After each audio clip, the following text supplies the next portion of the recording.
A simple theory of the weak nuclear force, based on rotations around and between two planes, predicts that there are three forces, W0, W1 and W2, and that the carriers of the forces must be massless. This prediction is wrong. Worse, because the weak nuclear force acts only on left-handed particles, only left-handed particles can be included in its symmetry transformations. But both left and right particles are needed when a particle has mass. So the theory predicts that all particles that feel the weak nuclear force must be massless. But this includes all matter particles. So it predicts that all matter should in fact be massless. Again, this is clearly very wrong. Up until now, our theories have been based on fairly elegant models around simple symmetries. The mathematics can get very complicated, but it's all derived from very simple basic ideas. At this point, we need to bolt on something that has no real justification other than that we need it to give things mass. It's the particle physics equivalent of a fudge factor, but it works. It's the Higgs mechanism. I should warn you in advance, even with the mathematics, this stuff is very messy and complicated. The simplified, non-mathematical version that I'm going to present here isn't much better. In order to describe the Higgs field, I need to make you familiar with the energy stored in fields. Suppose I've got an electron, and I somehow manage to nail it to the floor. This electron has an electric field around it. The field will try and repel other electrons. Then I bring in another electron and bring it as close as I can before nailing it to the floor as well. Because electron 1 is trying to repel electron 2, I have to do work to bring the two electrons together. This means that there is energy stored in the electric field surrounding the electrons. Now I bring in a third and a fourth electron. Obviously I have to do more and more work to assemble the electrons and keep them in a fixed place. The more electric charges I try to bring together, the more work I have to do, and the more energy that gets stored in the electric field. This is a fairly general rule. The stronger the field, the more energy that it stores. When the field is zero, the energy is also zero. When the field is big, there's a lot of energy. This is true for almost any field you can think of, except for one. You guessed it, the Higgs field is different. For some unknown reason, the Higgs field looks like this. There's a couple of things to notice about this graph. The first thing is it's symmetric. If you flip it right to left or left to right, it looks the same. Its lowest energy, remember energy is the vertical axis here, its lowest energy is not when the field is zero. Its lowest energy is when the field has a fixed value. There's also more than one value of the field that has this lowest energy. Actually, it's a little bit more complicated than shown here. Instead of just two values of the field with the lowest energy, there are actually an infinite number, but we'll just stick with this simple version. Things always want to find their lowest energy. Imagine a similar situation to the Higgs, with a ball balanced at the top of a Higgs-shaped hill. The situation is symmetric, but it's also unstable. The slightest nudge and the ball will fall one way or the other. This is called spontaneous symmetry breaking. It's exactly what happened to the Higgs field. Everything started out symmetric, but a minuscule fraction of a second after our universe burst into existence, the field flipped into one of these lowest energy states, and it's been there, pervading the entire universe ever since. The nice thing about this Higgs field is that it's outside of our SU2 symmetry framework. We can start off with the equation for an electron, say, apply our local SU2 symmetry, and keep the W force fields that we create massless. We can also omit the mass term for electrons that involves both left and right-handed copies, so maintaining our SU2 symmetry. Then we bolt on this extra Higgs field. We then tweak the strength of the interactions of the electron and the weak force with the Higgs field to give them both the experimentally observed mass.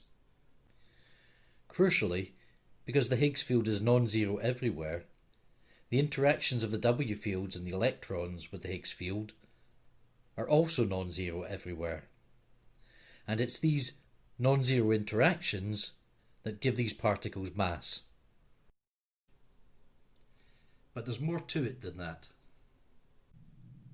Let's look at a typical weak interaction where a down quark changes into an up quark. The down quark has an electric charge of -1/3. After the weak interaction, the up quark has a charge of +2/3. So the quark charge has increased by +1. Electric charge must be conserved. Remember Noether's theorem applied to U1 transformations. So there must be an additional charge of -1 somewhere. The carrier of the weak interaction must take this electric charge of -1 with it. So we call this the W-. The W- quickly decays into an electron and an electron antineutrino. This suggests that the weak and electromagnetic forces must somehow be connected. Before we explore the nature of this connection, we have to identify this W- particle.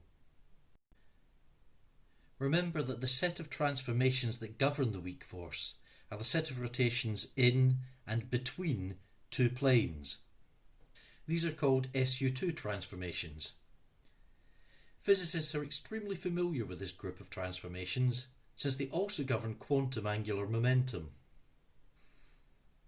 Remember, angular momentum is just a measure of how much rotation is going around a chosen axis. In quantum mechanics, this is always quantized into discrete amounts. Mathematically, it's possible to increase or decrease angular momentum by applying what are called raising and lowering operators. One direction in space is picked at random as being a reference direction, usually called the z direction. The other two directions in space, x and y, can then be combined in a special way that form the raising and lowering operators for this z direction, in other words, in the xy plane around z. The weak force is mathematically identical to angular momentum, so we do exactly the same thing here. We pick out one of the fields as special. I'll pick W0.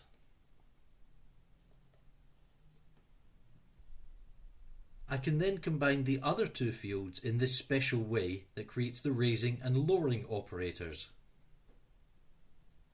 These are the operators that can change the state of the system. In the weak interaction, we always have a before and after state, like down and up quark states. So it's easy to see that these interactions must be due to the application of the raising and lowering operators.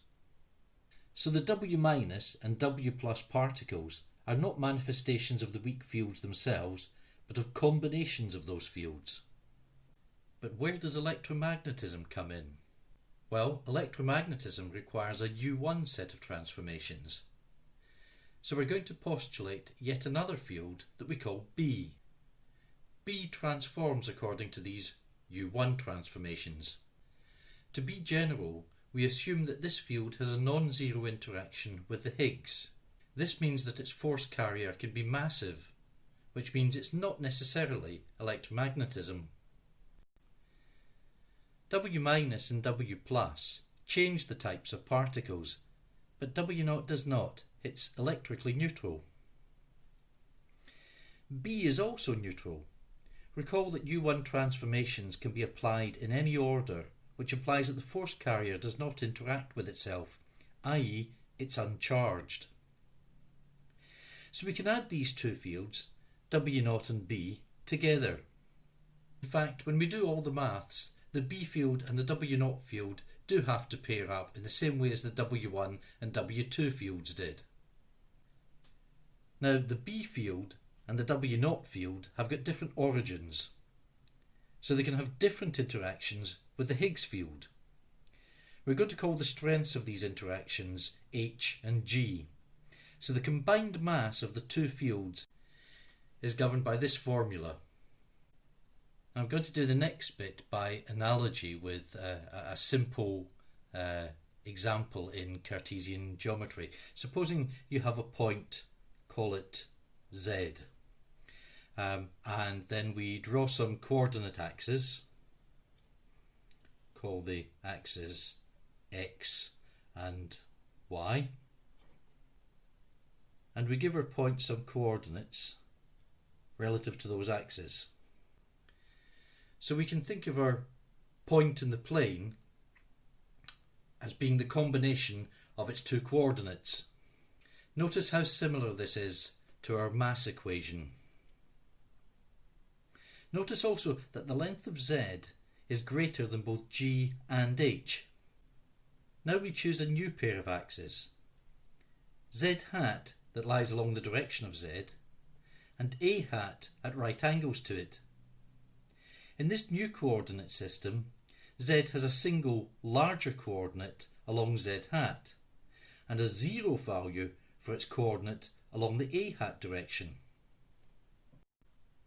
This is exactly the way nature has taken the W0 and B fields and combined them into a single Z field. We combine the massive W0 and B fields through a rotation into the massive Z and massless A fields. This angle is called the Weinberg or weak mixing angle. Crucially, the mass of the neutral Z field is predicted to be greater than the mass of the W plus and W minus fields. It was the detection of these weak neutral currents and ascertaining that the mass of the Z particle was indeed greater than the W plus and W minus that clinched the argument for this electroweak theory. Weak neutral currents look exactly like electromagnetism, except they're very short range and much, much weaker. They are the only known mechanism for neutrino-neutrino scattering. Normally this is an obscure, irrelevant reaction, except in the case of supernova explosions, where the neutrino flux is so intense that this reaction becomes important in the building of heavy elements. But what about the A hat direction? The coordinate in this direction is 0. This is a massless U1 field. This is electromagnetism. So the theory suggests that there really is an SU2 symmetry at the heart of the weak nuclear force, but we never observe it directly. What we see are combinations of the two weak fields that can change the nature of matter. The remaining field combines with a massive U1 field to give us weak neutral currents and electromagnetism. The Higgs field then gives everything mass. If all of this seems like it's highly contrived and pretty unlikely, then I'd have to agree. Except that every single experiment that has ever been performed matches this theory to the highest level of precision that we can measure. The theory has one final prediction. The Higgs field can manifest itself as its own particle, the famous Higgs boson. This was the last unconfirmed prediction of the standard model of particle physics. The discovery that this really does exist, with all the expected properties and decay modes, was final confirmation of the theory. And if the weak nuclear force seems pretty uninteresting, just remember this. Without it, there would be no transformation of protons into neutrons, and so no nuclear fusion within stars. Without the weak nuclear force, the sun would not shine, and you and I would not be here.